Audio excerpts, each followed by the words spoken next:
Hello subscribers and everyone else watching this video. Welcome to my weekly Linux news, 4th March 2018. And we start this video with more good news for the Linux gaming community. Wine 3.3 released. This is yet another development release from the Wine development team with great new features and, crucially, tons of bug fixes. Among the new features, some that stand out are beginnings of Vulkan support. Well, although this is still in early stages, it is quite significant since Vulkan represents the future of 3D game development, with many new titles using it instead of OpenGL. Direct 3D multi-threaded command stream is now enabled by default. While this was possible before, only now it became stable enough, providing some performance optimizations by default. And there's also support for game controllers through SDL.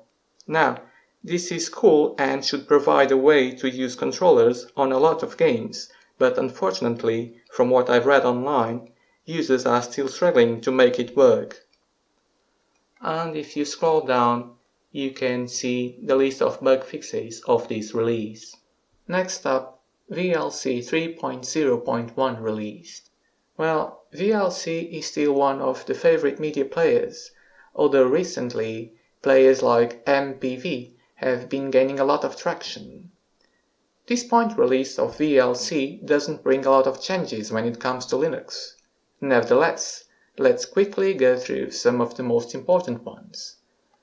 Like for instance, this one. There's a fix for a potential stack buffer overflow with FAR.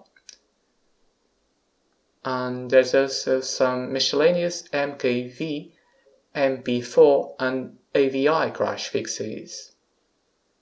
And the stream output, there's a couple of improvements for Chromecast. Improve Chromecast loading speed. Improve local to Chromecast transition during playback. There's also a Qt interface improvement. Improve scaling on high DPI displays. And finally, there's an improvement for the snap package. Improve interface look and feel. And next, Xorg 1.20 Release Candidate 1 released. Run R was upgraded to version 1.6. Deth30 support in Glamour and mod setting driver. Amazon-based build system, parallel to AutoTools. This one is interesting. Page flipping support for prime output sinks. Output class device matching for Xorg.conf. And perhaps the most important one, input grab and tablet support in XWayland. And to finish this week, Ubuntu 16.04.4 LTS Released. This is yet another point release of Ubuntu 16.04 LTS, which is probably one of the most stable Linux releases of all time, and the last long-term release featuring the Unity desktop, since Ubuntu 18.04 LTS, the next on the line, will include GNOME 3. So, without further ado, let's skim through the official announcement. The Ubuntu team is pleased to announce the release of Ubuntu 16.04.4 LTS, long-term support, for its desktop, server and cloud products, as well as other flavors of Ubuntu with long-term support.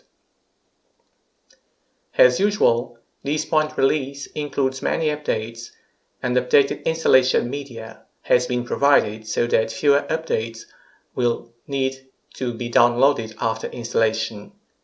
These include security updates and corrections for other high-impact bugs, with a focus on maintaining stability and compatibility with Ubuntu 16.04 LTS. Thank you for watching. If you'd like to watch more videos like this one, please click the subscribe button below. As always, use Linux long and prosper.